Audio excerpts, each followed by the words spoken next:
What would you do if the person pointing fingers was the one hiding the darkest secret?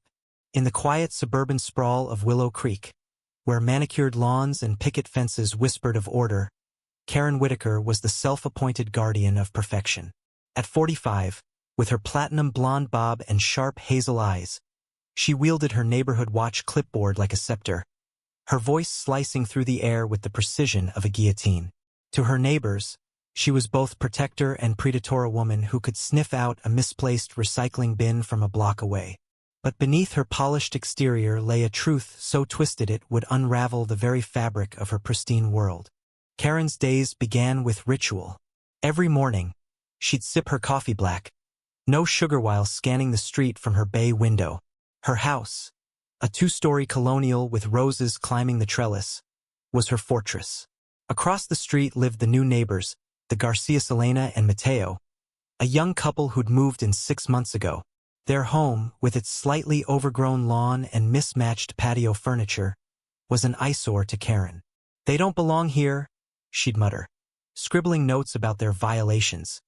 A trash can left out past pickup day, a bike leaning against their garage. To Karen, these were crimes against the neighborhood's sanctity. One crisp October morning, the air thick with the scent of fallen leaves, Karen spotted it. A pile of trash bags spilling from the Garcias curb, one torn open, revealing a mess of food scraps and plastic bottles. Her pulse quickened. This wasn't just a violation, it was an affront.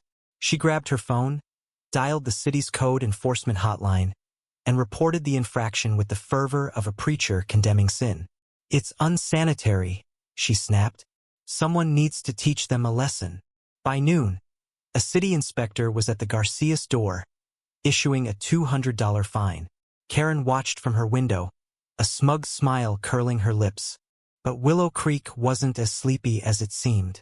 Across the street, hidden behind a curtain, was 14-year-old Noah Carter, the Garcias' next-door neighbor. Noah, a lanky kid with a mop of curly hair and a knack for gadgets, had recently set up a security camera to catch whoever was stealing his skateboard. What it captured instead was far more explosive.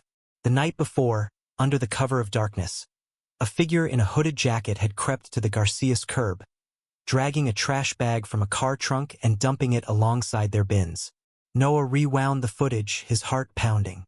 The figure's face was clear under the streetlight. Karen Whitaker. Noah didn't know what to do. He'd seen Karen's wrath before last summer. She'd gotten his dad's car towed for parking an inch over her driveway line. But this was different. This was deliberate, malicious. He showed the footage to his older sister, Lila, a college freshman with a fiery streak. "She's framing them," Lila whispered, her eyes wide. "We can't let her get away with this." Noah hesitated. Karen was intimidating, her influence in Willow Creek near mythical. But Lila was adamant. "Let's expose her," she said. "At the neighborhood meeting tomorrow." The monthly Willow Creek homeowners meeting was held in the community center, a sterile room smelling of coffee and bureaucracy. Karen presided as always, her voice dripping with authority as she listed grievances. Untrimmed hedges, noisy dogs, and, of course, the Garcias trash violation. Elena Garcia sat in the back, her face flushed with shame as neighbors whispered. Mateo, beside her, clenched his fists. They were hard-working, kind people, a nurse and a mechanic, but Karen's campaign had painted them as slobs. As Karen droned on, Lila stood, her voice cutting through the room like a blade. "I have something to share," she said, holding up her phone. The room fell silent. Karen's eyes narrowed, but Lila pressed play. The grainy footage flickered on the projector screen. Karen, unmistakable in her designer coat, hauling a trash bag to the Garcias curb. Gasps rippled through the crowd. Elena's hand flew to her mouth. Karen's face drained of color, her clipboard clattering to the floor. "You don't know what that is," Karen stammered, her voice cracking. "This is a setup." But the evidence was undeniable. The timestamp, the streetlight's glow, the license plate on her carrot was airtight. Noah, sitting beside Lila, felt a surge of pride but also dread.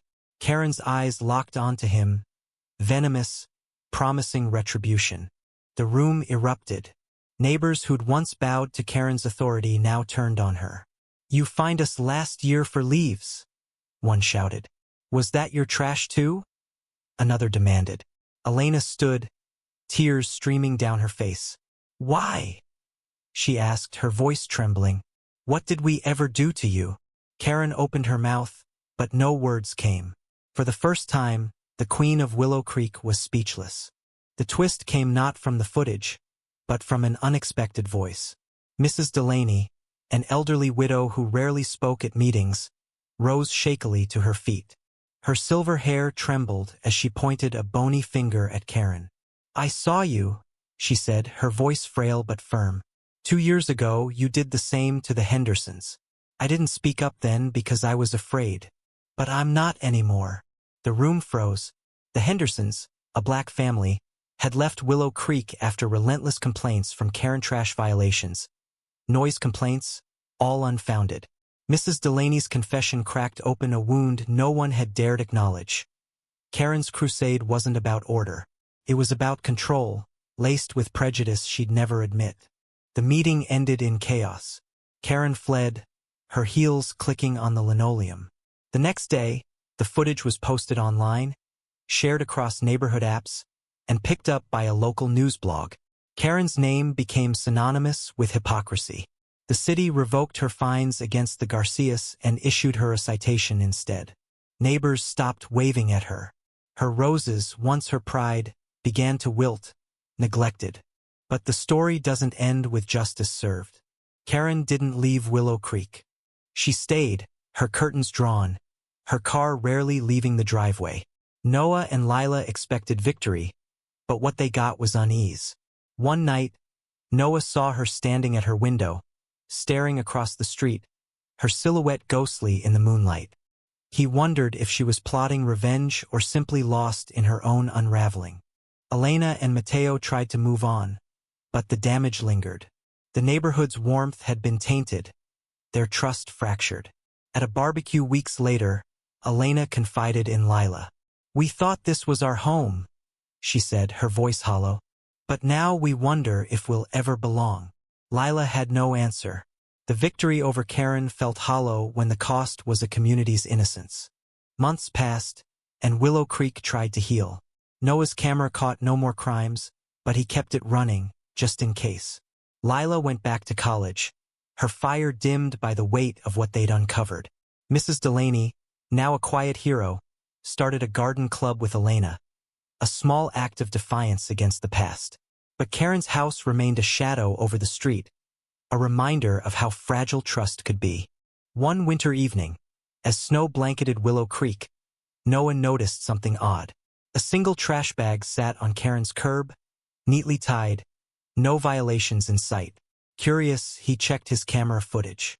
There, in the dead of night, Karen had placed it herself, no hood, no secrecy, just a woman alone, carrying her own burden.